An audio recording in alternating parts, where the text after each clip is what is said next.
I'm your Jesus-loving and potty host, L.A. Sprague. Welcome to Christians with Chronic Illnesses.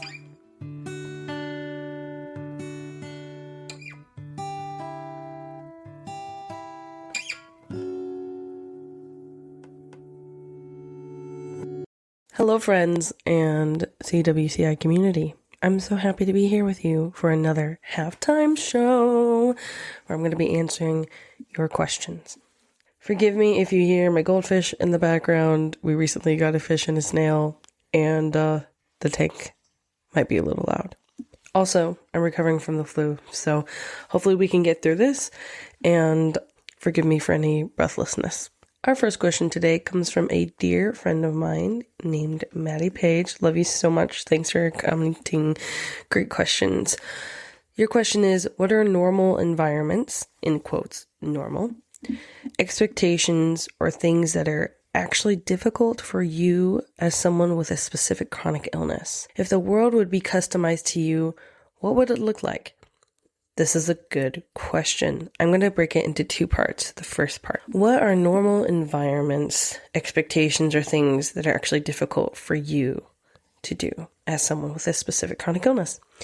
So again, feel free to comment your thoughts. As a chronically ill person, I'm going to go ahead and speak from my experience. So if you listen to chronic or Christians with chronic illnesses, you know that I have POTS, and normal things that can be hard for me to do vary. It can be as simple as standing to even sitting up like this, running, walking, lifting things. So kind of anything. A symptom of POTS is light sensitivity, and so sometimes even just being outside or having the windows open or lights on can be very difficult because it's painful and lots of migraines. I can't drive long distances and sometimes not even short distances. One time I was going down the road to go to the gym and had to turn back before I was even a mile down the road because I was so dizzy and experiencing so many symptoms. So for me, this ranges because day to day is different. Some days I can drive really long distances. Some days I can run at the gym for a little bit. And other days it's like not too big of an issue if I'm sitting or standing. Whereas other days, like it's been recently since I got the flu and that exacerbates symptoms, it's very hard for me even to go to the grocery store. So I'm getting emotional. It's really hard for me even to go to the grocery store without getting dizzy or lightheaded or just feeling like I'm going to pass out. So those are normal things. Working, I couldn't be a cashier. Trust me, I tried. And there are some days that I have to cancel plans with friends just because on really hard days, all you can really do is lay down with a pillow over your eyes to block out the light, turn off all the noises, and just pray to God that you feel better soon. And other days, you might be able to clean completely effortlessly. Like I personally have a part-time job where I go and I clean for 6 hours, but I couldn't do 6 hours all in one spurt. So I do about 2 to 3 hours per day, depending on how I'm feeling. And this week, actually, I had to call off because, again, I can't even go to the grocery store right now without feeling like I'm going to pass out. So those are some normal things that are a hindrance for me. And I think the biggest loss for me, that's tricky because driving was a big one, and I'm so grateful to God that my POTS is not so severe that typically I can at least drive to the store or the gym, usually, and I'm very grateful for that. I think the biggest loss has probably been career. I used to have a lot of drive, and I think, a pretty good worker and really wanted to be a career woman, wanted to be a missionary, someone who goes overseas, and that's a lot of work. It's a really hard thing to be a missionary. It can be pretty grueling, and I'm just at the point now with my limits that I'm probably not able to do that. And I'm having to learn now, what do I do? How do I act within the limitations I have now? And that's why I started this podcast, Christians with Chronic Illnesses, because I wanted to have something that I could do within my abilities to benefit society and give me something to do and hopefully benefit you guys. And I also noticed there was such a lack of Christian influence within the chronic illness world, or at least a lack of loud presence or voice for the chronically ill community of believers. So anyways, those are some of the things that are limiting to me. Work, driving, sometimes even just sitting up working on podcast stuff on the computer. Those are some of the limitations that are difficult for me. And other days, it's perfectly fine. If the world could be customized to you, what would it look like? Probably lots of people in wheelchairs, because it would make it less awkward for me to use a wheelchair in the store when I need to use a wheelchair. And I don't mean that like everyone would be chronically ill, but like it's more acceptable, I guess, or more common just to use a wheelchair if you need to or want to. And so I think for a world that would be ideal for me would be more people just open and not caring what it is that you need. In other words, people not judging or assuming. Thankfully, I haven't come across that very much, but it's a big fear of mine because some people are cool. Not having to work a full-time job to survive would also be great, unrealistic, but you're asking. Electrolytes are everywhere, fully accessible, healthy, like non-toxic, no food coloring, cheap, accessible electrolytes would just be everywhere and at your grasp. There would be stools everywhere. I'm so serious. Like, you go to the grocery store, there's somewhere to sit. There's like a bench or a stool. And workplaces would be more accessible and more flexible. Churches, this is such a big one. Churches would have a row or two or a room in the back for ill people that they can go and lay down on a couch or put their feet up while the sermon is going, so that you're not a disturbance or creating attention towards yourself during the sermon. Thanks for that question, Maddie. This next question comes from my sister, Sarah. She said, "What do you do on your good days and what do you do on your bad days?" Again, I will speak for me personally. Feel free to comment your thoughts below. On my good days, I typically like to hang out with friends, hang out with my amazing, beautiful husband, work on my podcast, go for a walk, go to the gym, listen to music. On a good day, I might be able to function pretty much like a normal person, which I'm so, so grateful for.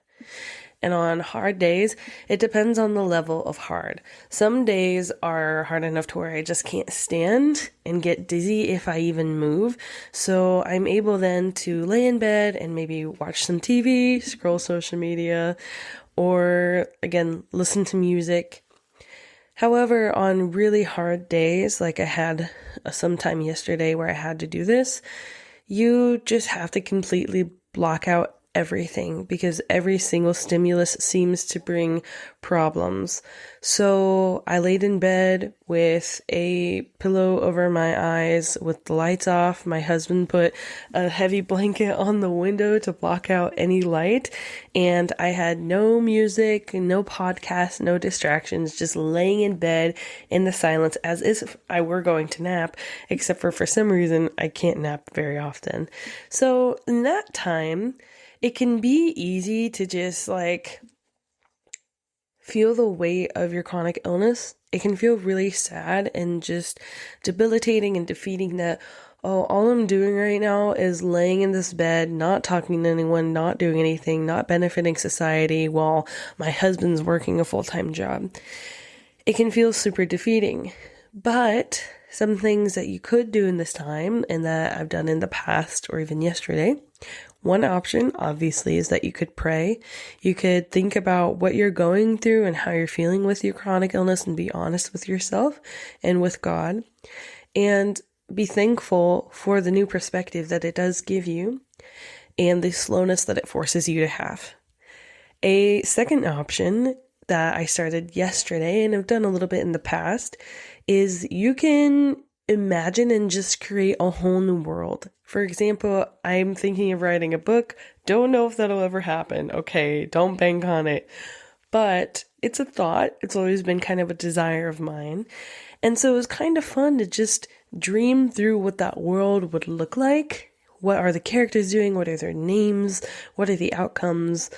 And I'm really grateful that I have creative influences around me that do that stuff anyway. And so it encouraged me in my time to take advantage of that creativity. So yeah, that's a great question. Me personally, hard days just depends on how rough it is. And on good days, I really, really love spending time with people a lot. And I love talking to you guys through Christians with chronic illnesses. I absolutely love that. I love hearing your stories and I love connecting with new friends. How do I best support Christians with chronic illnesses, as in the people, not the podcast? I think if you're specifically talking about Christians who are chronically ill, there's some pretty basic ways to support them. But I want to talk about also not just for Christians, because Christians are human too. And so I want to talk about basic ways that you can support anyone with a chronic illness as well. How you can support anyone with a chronic illness is listen to them. Ask them if there's anything that they need, and be willing to even offer some assistance. So I've been very blessed that I've had several friends on days that I'm not doing well come and clean my house.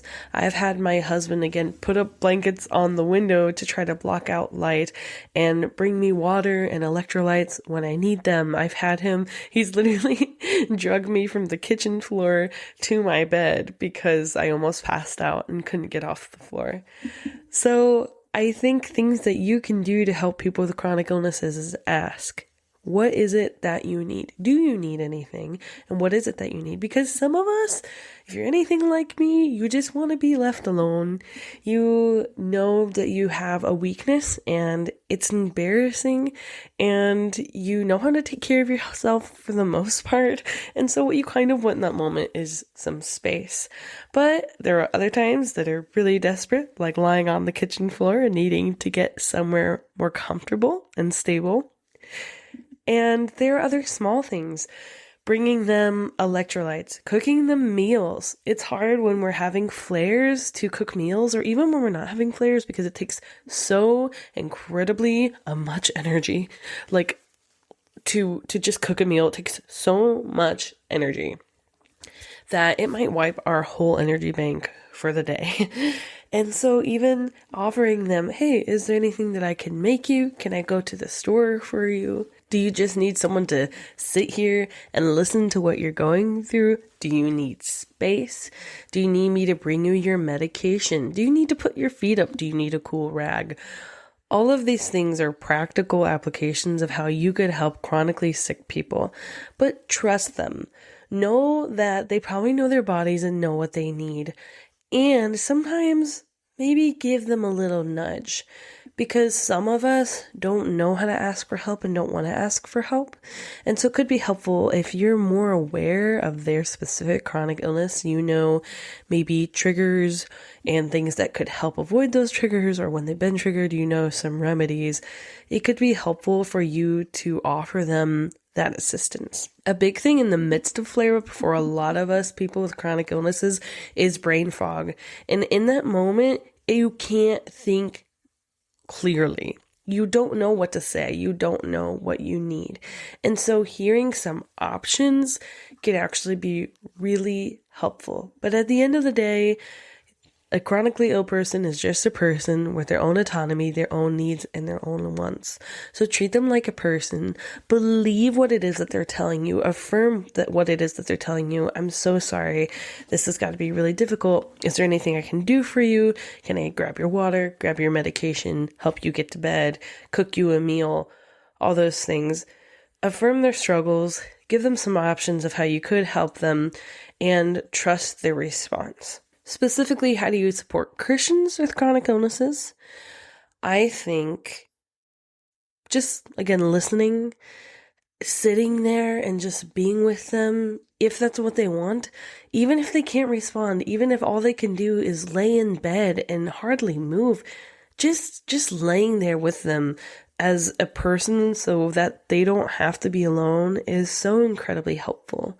Praying for them, obviously, praying over them, asking that God would soothe them in their flares, and if you want, pray for healing, and trust that God has the right plan for this person. If it would be encouraging to them, perhaps sending them scriptures or sermons about being chronically ill, and specifically about people in the Bible who were chronically ill, who God chose not to heal, like Paul, for example.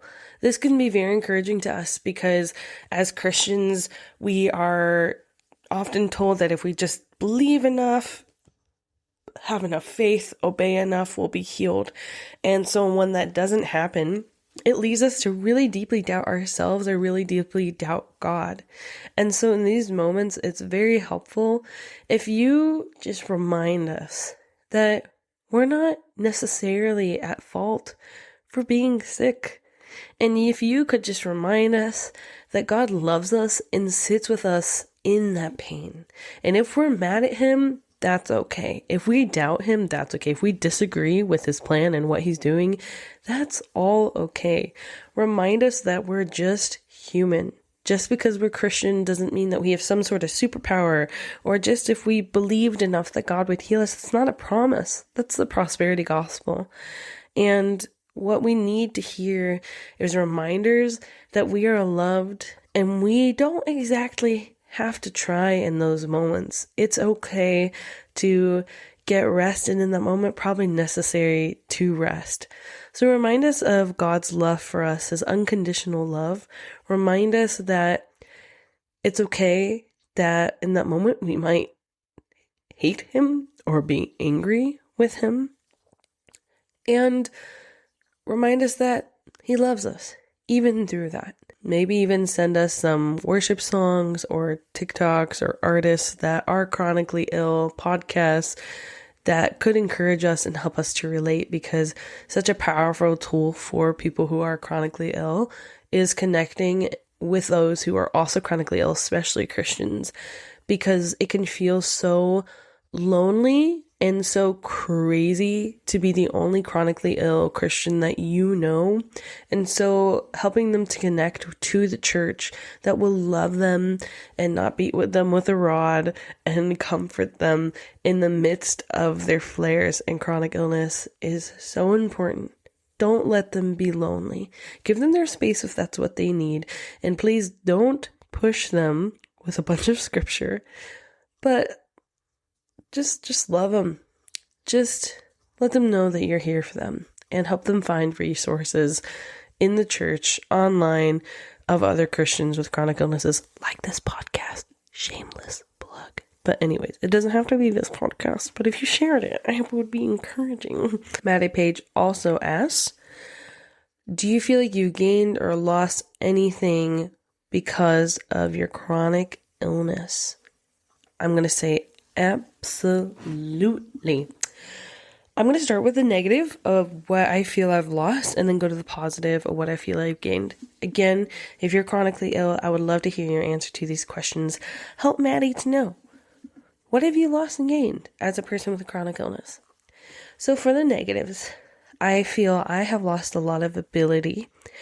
I used to be a very, very high achiever, typical like high school 4.0 student, like in college freshman, just super like doing everything, running to the gym in between classes just so I could get a run in, and being a chapel leader in my choir class, and having great grades, and doing lots of research and asking questions and hanging out with friends and going to events and working.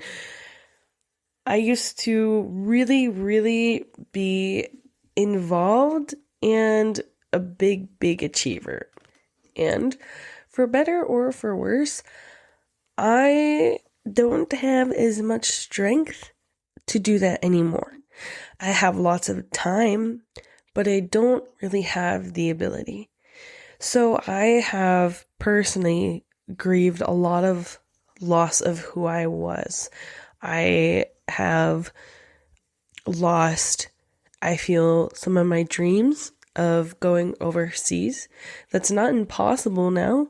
It could be an option in the future, but I don't feel, for me personally right now, that that's the best or the safest option. I feel as if I've also lost some form of purpose that I am slowly having to regain. But it's really difficult when you are a very driven, extroverted, energetic person who achieves a lot to have, if not half, more than half of your capability taken from you. This is because of low energy levels. This is because if we push our bodies, we will experience a flood of symptoms. And in my case, my body will literally force me to the ground, to lay down, to slow down. And so it feels like also a bit of a loss of autonomy. I don't have as much control over my body as I at least thought I used to have. So loss of control, loss of dreams, loss of some purpose and career. And that's so heavy. You know, a lot of people that lose those things become very depressed, if not suicidal. And I will say I was. So, and still am sometimes, especially with the depression. It can just hits in waves sometimes when, you know, you can't get out of your own bed and all you want to do is hang out with people or work on your podcast, or it's so weird to actually want, like, to work. You know what I mean? Like, not everyone hates work, but everybody every now and again is like, oh, yes, a sick day. Like, I can stay at home and binge TV. But when that's every day of your life is a sick day, it's like, oh my word, I just want to get out of bed. I just want to be able to choose when I can sit down and have TV, maybe in the evening, or, you know, like, so there's a lot of loss of autonomy and control. Yeah. So there's loss. There's a lot of loss with chronic illness. It's almost like you become a whole different person, which I talked about a little bit in the last halftime episode. But now for the positive, woohoo, turnaround. Do I feel like I've gained anything from my chronic illness? Absolutely. And that, you got me tearing up. Daddy, stop.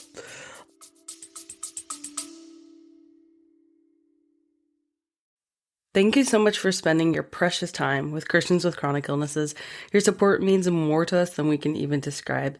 If you have a desire to donate or join a subscription for Christians with chronic illnesses, please see links in the show notes below.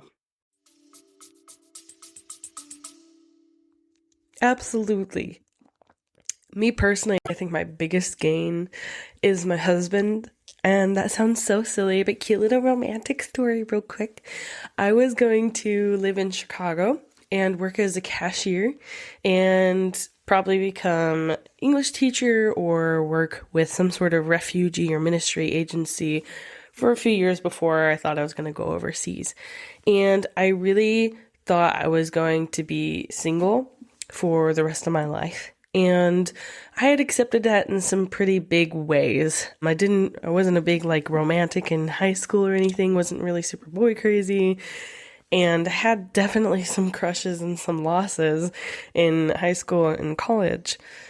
But I just never really thought it was going to be a big option for me, finding someone that was willing to be a missionary with me and potentially willing not to have kids because I was scared to have kids and be a missionary. What if one of us dies? What if something happens? Basically, long story short, I accepted that I was probably just not going to have a husband. That's not something I dreamed of. I never dreamed of having a family, of a house, things like that. And when I got sick, I found myself having to leave my job as a cashier because I couldn't stand up and they wouldn't let me sit down on a stool. And I came to this camp where they were very flexible with accommodations and my health, very trusting and understanding of who I was and what I was capable of. And there was this super cute chef, and long story short, we're married now, which is awesome. I love him so much. But that was a process for sure. I did not think I was going to get married, and I am so happy that, and I tell him this all the time, if it took me getting a chronic illness to have met him and married him, I would take it over and over again. In no lifeline and no universe would I rather have an able body and be able to follow my dreams than marry my husband, who is now my dream. So I absolutely love you, Paul, so much, and he is a huge gain of what I've gotten from being chronically ill. I've also gained a lot of compassion. It's so interesting to me to hear people in my past who I knew that were chronically ill tell me, oh, like, you believe me when no one else did. Because here's a little secret between me and you. I had a really hard time believing people who were chronically ill. I really did. And I think I tried showing them compassion, but deep in my heart, in my head, I had so much mistrust and so much disbelief in what they were going through. I just believed that maybe they were pretending, maybe they were doing it for attention. None of it made sense. Why you'd be better and able to do some things, and then the next day you wouldn't. It just didn't make sense to me. And I really struggled with that. I also grew up with the belief that if you just believe enough, if you have enough faith, you will be healed. And maybe that added into that disbelief as well. So something I have gained with being chronically ill is, ironically, the belief in being chronically ill and being able to trust people who say they're struggling and just believe them. And even if I'm going to be honest with you guys, I still have some of that doubt, some of that disbelief. And I think caution is okay for anything, for anyone, right? Like, you gotta watch people and their fruit and who they are on a regular basis. But I think I'm at the point where I'm just like, oh, now I'm just gonna, yeah, if you say you have a chronic illness, duh, you probably have one. But a huge thing I gained was compassion. A huge thing I gained was to be able to empathize with what you guys are going through as chronically ill people, or if you're listening and you're listening for chronically ill people. I was finally able to empathize and trust with those that we love and know better how to listen, better how to ask questions, better things to say, better things to do. And so I'm very, very grateful for the compassion that it's given me. And I'm still working on trusting. I'm still working on that. But it's given me so much perspective. Another thing that I've gained is I really have to trust in my meaning and purpose as a human being. Trust that God really does have a plan for me, and put my value in something other than work, which is so hard. Again, especially when you're a very driven person. You want to be like Taylor Swift level. I am impacting the world. I'm loving the world. I'm creating this community where people love each other and are blessed and their lives are changed forever. And maybe they hear about God. That's super cool. And so when God was like, alrighty, part of the plan, you're getting humbled. I hope I'm becoming more humble. I still fight it so much. I fight the chronic illness and its limitations so much. Like, even with having the flu on top of a chronic illness last week, I was bedridden for 4 days. And then I was like, all right, I gotta prove I'm not lazy. I'm gonna get out of this bed and I'm gonna go clean a building. And I did it on some Dayquil. I cleaned for an hour and a half. And guess what? I felt horrible. I mean, so bad the next few days. And also, I maybe prolonged the sickness because I didn't give myself the rest that I needed. Even a normal person with the flu might struggle for a week or two. And here I am I'm going to push past. So anyway, what I'm trying to say is I am gaining, maybe haven't gained yet or have some, but I'm gaining a new perspective on how to define purpose in my life. I am having to completely reconfigure and work through the plans that I had, the careers that I had, and the purposes that I had for myself that I believed I was called to do. I really did. I really felt like convinced 100%. I knew that I was called to be a missionary. And I am having to completely override the system that I had to live a life worth living within my limitations. I'm having to believe that I am worth more than what I can do. I'm worth more than what I can produce. That I am loved just because I'm loved. I am loved because I'm human. I'm loved because God says I'm loved.